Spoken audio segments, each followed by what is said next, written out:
दोस्तों नमस्कार, मेरा नाम है कुलदीप कुमार और आप देख रहे हैं युवा दस्तक। युवा दस्तक पे आज हमारे साथ हैं बॉबी, राज, अनिल। बॉबी जो अभी 12th की पढ़ाई कर रहे हैं और अपने गांव में युवाओं को संगठित भी करते हैं। बॉबी के बहुत सपने हैं। बॉबी चाहते हैं कि हम अपने गांव में अपने युवाओं को, ख़ास तौर से दलित युवाओं को संगठित करते हुए कैसे उनको शिक्षा की तरफ आगे लेके जाएं, कैसे बाबा साहब अम्बेडकर के दिए हुए सिद्धांत शिक्षित करो, संगठित करो और संघर्ष करने की राह वो अभी से चुनते नज़र आ रहे हैं। बॉबी अपने पढ़ाई के लिए दिन रात मेहनत करते हैं क्योंकि वो संघर्ष उन्होंने अपने बचपन से देखा है कि किस तरीके से माता पिता ने संघर्ष झेला है और उनको पढ़ा रहे हैं। बॉबी को वो मौका मिला है कि अब हम पढ़ करके हमारा कर्तव्य है कि हम अपने समुदाय को शिक्षित करें और अपने सपने को पूरा करें। आज युवा दस्तक पे बॉबी हमारे साथ बात करने के लिए आए हैं। हम बॉबी के साथ बात करेंगे कि उनके सपने क्या हैं, उनका संघर्ष कैसा रहा और आगे युवाओं के लिए वो क्यों एकजुट होकर के युवाओं के साथ मिल कर के काम करने की तैयारी कर रहे हैं, पढ़ाई कर रहे हैं, सपने को पूरा करने के लिए दिन रात मेहनत करते हैं। आज युवा दस्तक पे तमाम युवाओं के साथ उनको आप देख पाएंगे कि किस तरीके से बॉबी ने इसने अपने संघर्ष को उस गांव से शुरुआत किया है और उस संघर्ष और लक्ष्य की दिशा में लगातार प्रयास कर रहे हैं। तो आज युवा दस्तक पे बॉबी का स्वागत है। बॉबी, आप अपना परिचय कराइए। जी, मेरा नाम बॉबी राज अनिल है। मेरे पिता का नाम मिस्टर देवेंद्र अनिल है। मैं ग्राम घर्रा में रहता हूँ। मेरी माता का नाम श्रीमती उषा देवी है। मेरा एक छोटा भाई है, उसका नाम हर्ष है और मेरी छोटी बहन है, उसका नाम खुशी है। मैं कक्षा 12 में आया हूँ इस बार। अभी मेरी 11th कंप्लीट हुई है और मैं पढ़ने के लिए बहुत इच्छुक हूँ। मेरे घर की स्थिति बहुत ही ख़राब है। मेरे पिताजी किसान हैं, दूसरों के यहाँ मेहनत करते हैं जाके। मेरी माता घर पे काम करती हैं और विद्युत सखी भी हैं, जो उनको नौकरी दी गई थी, ब्लॉक द्वारा दिलवाई गई थी। मेरे बहुत सारे सपने भी हैं। मैं टीचर भी बनना चाहता हूँ और अपने माता पिता को सुखी भी रखना चाहता हूँ। जैसी परिस्थिति उन्होंने झेली है, मुझे पढ़ाने के लिए बहुत ही परेशानियाँ झेली हैं, बहुत ही काम किया है मेरे पिताजी ने पढ़ाने के लिए मुझे, वो मैं उनको नहीं देना चाहता। मैं आगे पढ़ना चाहता हूँ। और तो बॉबी जो अपनी बात कर रहे हैं कि हम पढ़ना चाहते हैं, बॉबी एक सवाल मैंने आपको बीच में रोका है कि जी गांव में खास तौर से आपके जैसे युवा पढ़ाई छोड़ करके दूसरे जगह पे काम धंधे में चले जाते हैं। जी आपके गांव में भी क्या आपके दोस्त, आपके युवा ऐसे जा रहे हैं? जी, ज़रूर जा रहे हैं, बाहर जा रहे हैं, धंधे पे जा रहे हैं, कहीं पानी पूरी का बिज़नेस कर रहे हैं, कहीं किसी चीज़ का बिज़नेस कर रहे हैं। मतलब घर पे नहीं रहते हैं, बाहर ही बाहर घूमते हैं, ना वो पढ़ते हैं, ना कुछ करते हैं। बस ये अगर घर पे हैं तो खेती किसानी का काम करेंगे और अगर बाहर हैं तो यही धंधा पानी करेंगे और कुछ नहीं करते हैं। तो क्या वजह लगती है, क्यों लोगों को पलायन करके जाना पड़ रहा है? पलायन इसलिए करके जाना पड़ रहा है क्योंकि यहाँ पे उतना रोज़गार नहीं मिल पा रहा है लोगों को कि उनका अपना घर का पालन पोषण हो पाए अच्छे से कुछ। इसीलिए उन्हें काफ़ी दिक्कत होती है और हर चीज़ में पैसा ही लगता है। आजकल तो पैसे के बिना और कुछ है ही नहीं। इसीलिए उन्हें पलायन करके आगे बाहर जाना पड़ता है, कहीं काम करना पड़ता है, कुछ सारे काम करने पड़ते हैं वगैरह। तो बॉबी ये बताइए कि आपका फ्रेंड सर्कल होगा, आपके और सारे युवा साथी होंगे, जी वो क्या काम करते हैं? वो पढ़ाई कर रहे हैं? जी, मेरे साथ पढ़ते हैं वो पढ़ाई कर रहे हैं और जो मेरे यहाँ पे गांव में हैं वो कोई भी पढ़ाई नहीं करता है। मतलब पढ़ाई तो ऐसा है कि स्कूल में एडमिशन हो गया, स्कूल जाना नहीं है, काम करते हैं, जो भी काम मिला वो कर लिया और पैसे आ गए, उससे घर का खर्चा चल रहा है, सब कुछ हो रहा है। बस यही है। और मेरे जो दोस्त हैं वो साथ में मेरे पढ़ते हैं। बिल्कुल। तो बॉबी एक और बात आपसे करेंगे क्योंकि युवा दस्तक युवाओं के साथ संवैधानिक मूल्यों पे काम करता है और युवा कैसे संविधान को जानते हैं, कैसे संविधान को समझते हैं। बॉबी, आपकी लाइफ में संविधान को आपने कब जाना, कब समझा और संविधान क्या मायने रखता है? क्या सोचते हैं उसके बारे में? जी, मैं संविधान के बारे में यही सोचता हूँ और मैंने जैसे ही 8th या 9th में आया था उसी समय सभी बताने लगते थे कि संविधान ये होता है, संविधान में ये सब होता है। मेरे टीचरों ने, मेरे गुरुओं ने भी बताया है मुझे कि संविधान हमारी बहुत बड़ी मूल अधिकार है। संविधान से ही हमें इतना सब मिला है और संविधान में जो भी है सारे मूल अधिकार हैं वो हम उसी से चल रहे हैं। अगर संविधान नहीं होता तो हम कुछ नहीं कर सकते थे।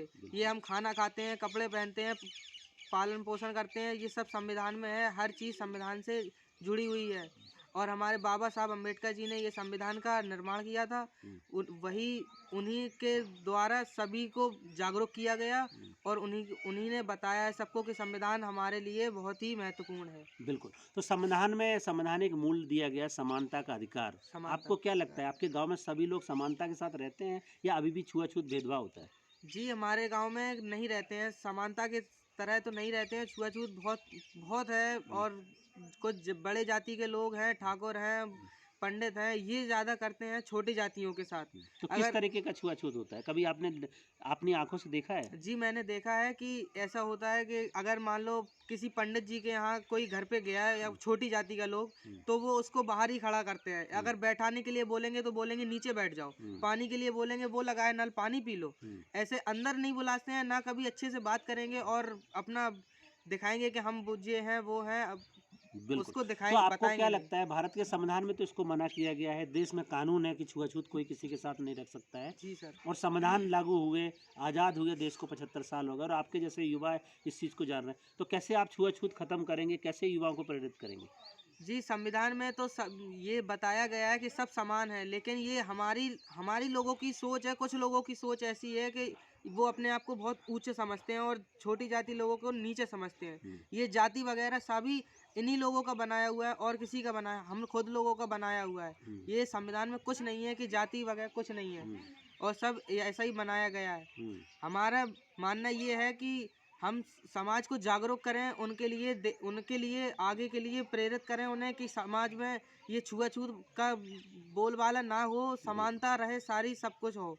तो बहुत बड़ी बात कर रहे हैं बॉबी की समानता हो, सब समान हो क्योंकि भारत का संविधान हमें यही शिक्षा देता है। भारत में जो संवैधानिक मूल हैं, उनको जीने की बात कर रहे हैं। बॉबी आपसे एक और सवाल है कि बहुत सारे युवा आपको युवा दस्तक पे देख रहे हैं और युवा जी, दस्तक युवाओं के साथ शुरू किया गया ऐसी पहल जो आगामी 25 साल आज़ादी के 100वें साल तक, जब आज़ादी के 100वें साल 2047 में पूरे होंगे, तब तक के लिए ये 2022 से लेकर 2047 तक का एक युवाओं का कैंपेन है जहाँ युवा रोज आते हैं, अपने हक की बात करते हैं, जी। अपने सम्मान की बात करते हैं। तो आप कैसे अपने आप को फ्यूचर को देखना चाहते हैं कि आगे आप ज़िंदगी में कैसे युवाओं के लिए काम करेंगे?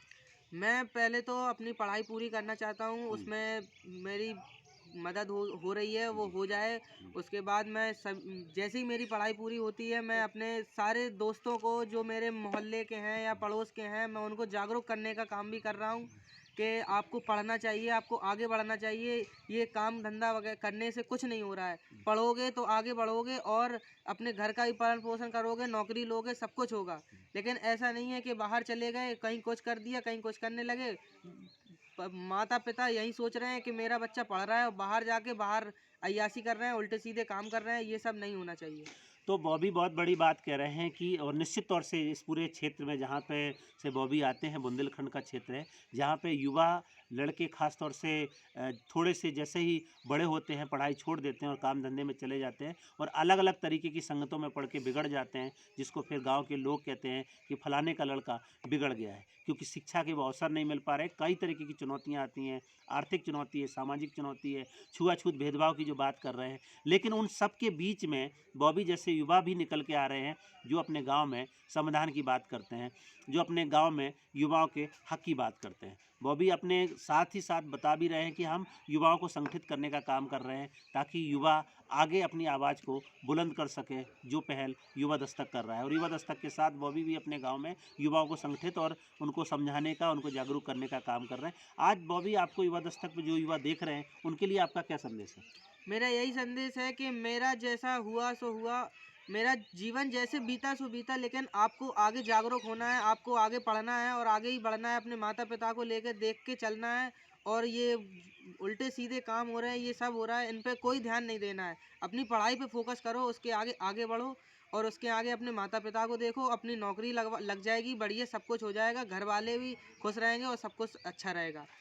तो बॉबी युवाओं को संदेश दे रहे हैं कि वो अपने आप पे फोकस करें, अपने स्टडी पे फोकस करें, अपने सपनों पे फोकस करें और अपना जो लक्ष्य है उसको पूरा करके दिखाएं ताकि माता-पिता को भी फ़क्र हो कि हमारे बच्चे ने कुछ किया है और आप अपना करियर को भी अच्छे से स्थापित कर सकते हैं। आज युवा दस्तक पे बॉबी आए और अपनी बातचीत रखी, बॉबी का बहुत-बहुत धन्यवाद। और युवा दस्तक हमेशा ही ऐसे युवाओं के साथ बात करता है, उनकी आवाज़ को बुलंद करता है, उनके सपनों को, उसने के संघर्ष को एक दूसरे युवाओं के साथ साझा करता है है वो कोशिश है कि युवा मिलकर के इस देश में युवाओं की आवाज़ को बुलंद करें, ताकि इस देश में संवैधानिक मूल्यों की आवाज़ को बुलंद किया जा सके। आज की चर्चा में इतना ही। कल फिर मिलेंगे एक नए युवा साथी के साथ। तब तक के लिए नमस्कार। जय भीम, जय संविधान। देखते रहें युवा दस्तक।